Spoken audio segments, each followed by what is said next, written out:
As game designers, we're hit with so many ideas every day as to what might make a good game. If you're sitting there with a long list of possible games to work on, how do you decide which to focus on? How can you tell what's a good idea? And hopefully, how can you tell that before wasting a whole bunch of time working on an idea, only to find out that it doesn't work? Hi, I'm Matthew Dunstan. I'm a game designer based in Australia, and to date I've had over 60 games published all around the world in many different languages. On this channel I like to talk about all things game design, giving advice to new designers, and chatting about what it's like working as a full-time game designer in the industry. So, if you've been trying to design games for any length of time, I'm sure you have a long list of game ideas in a design doc somewhere. You can see here in my notes folder on my computer, I've got a whole bunch of ideas going back many different years. However, of course with limited time, you can't work on every idea. So how do you choose which one to prioritize? In this video, I'll give a few ideas as to how you might make that decision, based on my own experience and what works for me. The first thing I ask myself is the theme for this game distinct? And secondly, is that theme connected to the gameplay I imagine for the game? With more and more games coming out, it becomes more and more important to find some way to stand out from the crowd. And theme can be such an important way to do that. And if you have that locked in from the very start of an idea, not only do you ensure that you're going to stand out, but also it really helps in developing the game. And by that I mean when you have a strong thematic core to your game, as you go on designing and developing it, you will have to answer a lot of questions along the way. Should I use this mechanic or this? What rule would make sense in this particular situation? Without a strong theme, these questions are largely abstract, and you might have many different options which you could perceivably choose from, and not a very good idea of which one is the best one. But if you have a strong theme, then often it will lead you to a very obvious answer to many of these questions. For example, in my game Waypoints, which I designed with Rory Muldoon for our company Postmark Games, the game is all about hiking around the wilderness. At the core of the game are waypoints, elements which you move point to point on each turn of the game. If we didn't have this very strong theme and we only had this idea of an abstract movement game going around between different points on a map, then it might not suggest, well, how can we meaningfully separate those? But because we had this very strong hiking game, we can conceptualize those as each as a different day of a hike, and that at the end of the hike, you would want to visit a campsite. And so campsites were introduced as a special waypoint dotted around the map, and you wanted to try and aim to end each of your day's hikes at a particular campsite. And this development actually led to even more interesting things, where when you visited a campsite, you would effectively double the score for a particular type of scoring during that day's hike. Not only does a strong theme help you make decisions when you're developing the game and coming up with new mechanisms, it also ensures that you don't fall back onto generic mechanical answers. Each designer will have a certain number of mechanisms that they like to fall back on, that they feel very comfortable using in a game. And often when you start making a lot of different games, you'll notice that you keep using the same type of thing over and over again. Whether maybe you're going to use an auction for turn order, or maybe you decide to draft cards if you can't figure out a way to distribute them between players. Without a strong theme or a very good reason, it's very easy to fall back and keep using those same mechanisms.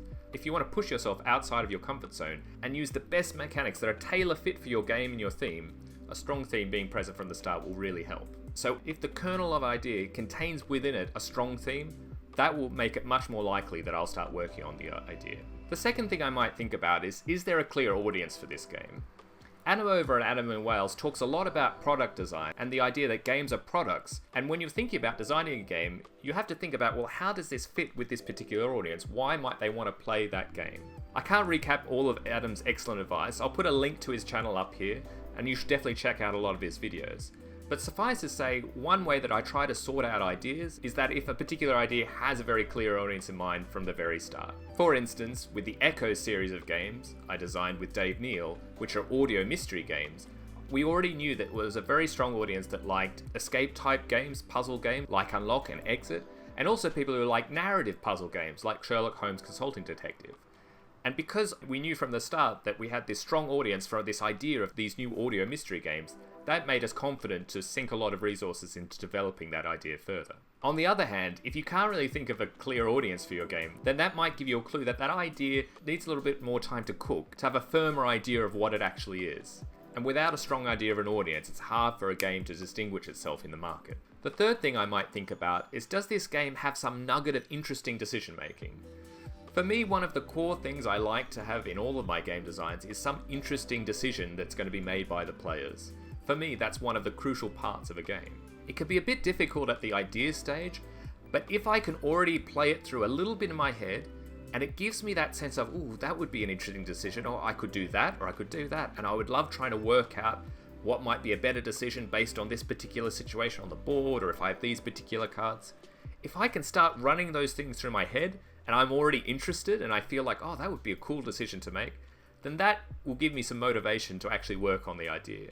However, on the other hand, if the game feels a bit flat, if it feels almost like an activity, or it feels like the idea would present a lot of obvious decisions to a player, that will cool my interest on that idea. It's pretty hard to define, but if I was to give one word to this criteria, it's that of taste. I think as designers, you are going to develop your own taste for the kind of games you make. And that taste is going to be made up of different components that you feel are important that are present in your games. And for me, that decision making is part of my taste.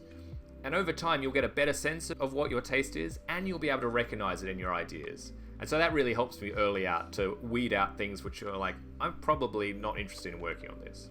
Moving a little bit further along when you're thinking about the ideas, if I'm able to envision how the whole game might work in my head at the very start, that's going to increase the chance that I'll work on the idea. I'm not saying that at the very start, when you just have an idea, that you have to have worked out all the details about how a game will work, all the mechanisms, all the choices, all the components. But for me, something that really helps get in and make the first prototype of game is if I can imagine the overarching structure of it. Roughly what's happening, roughly what a turn looks like, roughly the types of components that you'll be using. If I can hold that all in my head, then I find it much easier to make the first prototype. In the past, the ideas that I've really got stuck on, and in retrospect that I shouldn't have really worked on, I couldn't do that. They were too big that I was unable to keep them all in my head. I would start working on them, and then I would hit a wall where I wouldn't know where to go next. And when that happened, I would often stall on the idea, because half of it was on paper, half of it was in my head. I couldn't have this holistic picture. I would say this is a very personal preference for me. Other folks can design much more complex games, can potentially hold bigger concepts, bigger sets of mechanics in their head. But for me, I know if I can't think about the whole game before I started working on it, or at least the kind of the blueprint of it, then that's not going to work for me. So that helps me sort out the ideas. As a slight aside note, as a bit of advice when you're starting out in game design, I'd always recommend trying for your first or second game. If you have a choice between a simpler and more complex idea, I would choose the simpler idea. Not because it will automatically make a better game, or that you'll always be designing simpler games for your whole career, but when you're just starting out, it's just easier to go through the whole process of designing that game if there's less stuff going on. And it's in designing the whole thing, going through that process of making prototypes, iterating, playtesting, that's where you're going to learn your craft. If you get stuck on the idea stage because there's too much in the game, that it's too complex, too many moving parts, then you're not going to go through that learning process. So I would recommend starting on a simpler idea if you have the choice, or if you're not sure. And the last point that will help me sift through my ideas to work out what I want to work on is, am I excited? If you decide to go forward with a particular idea, you're going to be spending a lot of work and time with that idea. So you may as well be excited to work on it. And I found often, if I'm excited for a game, that means that a publisher will be excited about it. Especially if I was to describe the idea in one sentence, and that to me sounds really interesting, then I know it will be a really easy pitch to publishers, because they'll also be really interested and excited when I tell them that one sentence pitch. For example, going back to the earlier idea of these Echo games, when we had the idea of it's an audio mystery game, that by itself we were really excited about, and we knew that was a really strong, exciting pitch to a publisher. And in the end, it was actually a reasonably easy sell once we found the right partner to work with. On the other hand, if you're not particularly interested in an idea, not only might it be harder to sell to a publisher, but it's going to be harder for you to get the effort to actually work on it, and it's more likely that it's going to feel like a drag. Especially if game design is not your full-time thing and you're doing it in your spare time, you want to work on something that excites you. Now, these points don't all have to be present in a single idea to get me to work on it. Really, I'm looking for 2 or 3 that come together that would make an idea enticing for me to start to work on and pick it out of my notebook and actually embellish it further. Just to end, I'll give you a bit of a counterpoint of some things I struggled with earlier on in my design career that went against these criteria that I've just talked about to try and sift through what ideas that are worth working on. A design idol of mine, especially when I started designing, was Stefan Feld, who made a huge range of wonderful mid-weight Euro games, strategic games, with very elegant, novel mechanisms at the heart of them. Games like Castles of Burgundy, Macau, these all had these wonderful ideas that were very elegantly expressed, and I as a designer wanted to emulate that. I desperately wanted to make another mid-weight Euro in that style with some great core mechanism that everyone would marvel about. I would have so many different ideas of what could make these games. But looking back on it, they lacked in these very criteria that I've just talked about. Often, they didn't have any theme at all. They were mechanical first, which meant that when I tried to develop the games further, because they needed more than just a core mechanism, I would get stuck. I wouldn't know what mechanism to use because the themes were all sort of pasted on trading in the Mediterranean themes. So that didn't work for me. I wasn't able to hold the whole idea in my head. I could hold the central mechanism very well, but often in these games, the central mechanism then has to talk to other different mini-games or different things that the players are trying to do, or that they're going to use the choices presented by that mechanism to score points in different ways. And I couldn't hold all those different point scoring ways in my head from the start, and that made it very hard to work on the games, and I would also get stuck. And I think also, ultimately, I probably wasn't so excited about the games. For me, I was sort of intellectually excited, and I wanted to emulate this sort of idol of mine. But if I thought back really deeply, was I really excited to work on their games? I don't think I was, and that's why I cycled through so many ideas one after other, every week making a new prototype, never finishing anything. So that gives you an idea why these criteria might be useful in sorting out what ideas to work on. I should note also that these are very personal from designer to designer.